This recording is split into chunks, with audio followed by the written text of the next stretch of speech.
अगर हम एक 2x2 ग्रिड लें और उसमें एक एक्सिस पे नियमबद्धता यानी रूल एडहेरेंस या टेक्स्ट बुक रूल के हिसाब से चलना डाल दें और दूसरे एक्सिस पे धर्मबद्धता यानी कि मॉरल अलाइनमेंट, जस्टिस या कंटेक्चुअल एथिक्स के हिसाब से चलना डाल दें और जो हमारे विख्यात हीरोज और विलन्स हैं उनको अगर इस मैट्रिक्स में प्लेस करें तो कुछ इस टाइप का दिखेगा। Ram stands in the quadrant of both rule and righteousness. Duryodhan is very clever. He sticks to the rules but without dharma. His spirit is rotten and he talks about legality, entitlement and Kshatriya dharma. Krishna stands for dharma without any commitment to niyam. प्रण तोड़ के, नियम मरोड़ के, छल करके भी अगर धर्म करना पड़े, सही करना पड़े तो करेंगे. For him, morality is not static or mechanical, but it is highly contextual and strategic. Ravan के पास तो दोनों ही नहीं है.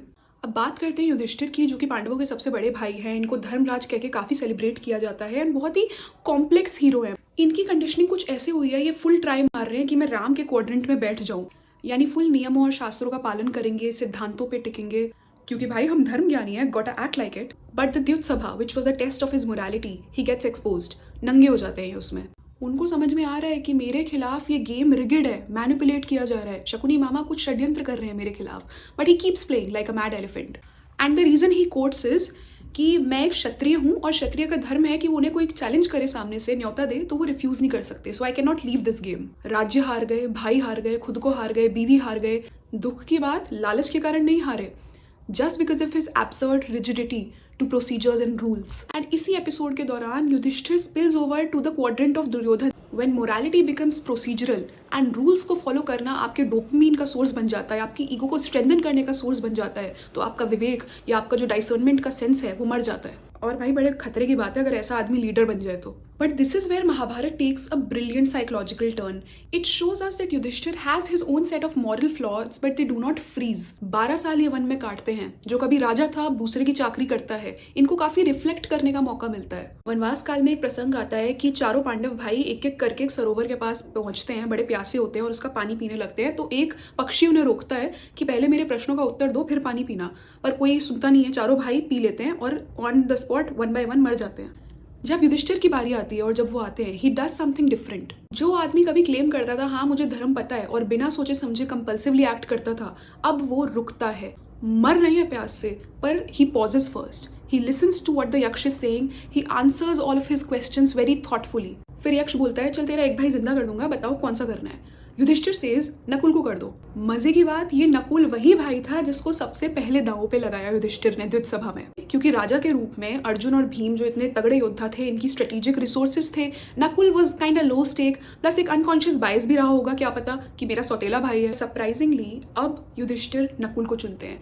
यक्ष पूछता भी अरे भाई क्या करेगा, इसका युद्ध लड़ना है तुझे अभी 1-2 साल में, भीम अर्जुन ले ले, ये तेरे काम भी आएंगे. बट ही सेज नहीं, मेरे पिता का वंश 2 माताओं के गर्भ से चल रहा है.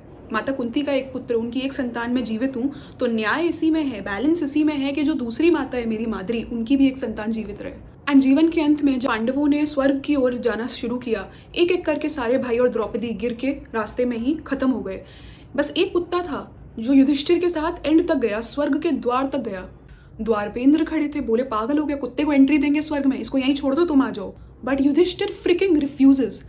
Think about it for a moment. A man who loved his reputation as Dharmaraj so much कि सोशल कोड्स और टेक्निकल रूल्स से अधीर करने के लिए जिस इंसान ने सब कुछ दांव पे लगा दिया अंधेपन में, वो आज स्वर्ग को रिजेक्ट कर रहा है because of his rightful loyalty to a creature जिसको जगत इनसिग्निफिकेंट कहता है, मतलब सबसे नीच श्रेणी का जीव जिसे कहा जाता है. ये युधिष्ठिर वो युधिष्ठिर नहीं थे जो द्युत सभा में बैठे थे उस दिन. Yudhishthir had to learn that dharma is not about being technically correct.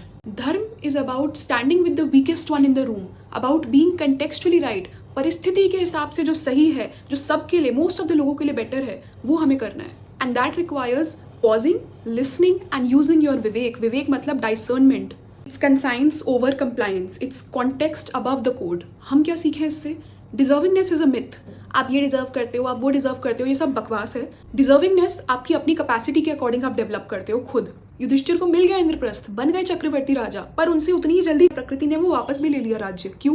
क्योंकि he didn't deserve it back then, he didn't have the attitude of a leader. Life returned it to him only when he made himself deserve it. Flawed से flawed इंसान में बदलने की संभावना है, possibility है। Any amount of knowledge without maturity and sensitivity to the context of the situation will collapse. Moral responsibility without any inner alignment will lead to destruction. आज की परिभाषाओं के हिसाब से अच्छा होना, नियमों का पालन करना काफी नहीं है कि अरे मैंने तो कभी किसी का बुरा नहीं करा, मैं तो सबका भला चाहता हूँ, शास्त्रों में ये लिखा है, उस किताब में वो लिखा है, मैं तो सबका पालन कर रहा हूँ। ज्ञानी वही है जो समझ सके कि उसको दिया हुआ ज्ञान कब जस्टिस और हायर गुड को सर्व कर रहा है और कब उसका खुद का गला घोट रहा है। यही यात्रा है, यही एवोल्यूशन है, फ्रॉम रिजिडिटी, फ्रॉम ढोया हुआ हैंड मी डाउन ज्ञान टू विवेक, टू अपना खुद से स्वाध्ययन किया हुआ ज्ञान। This is the true victory of Yudhishthir in Mahabharata and it can be ours to.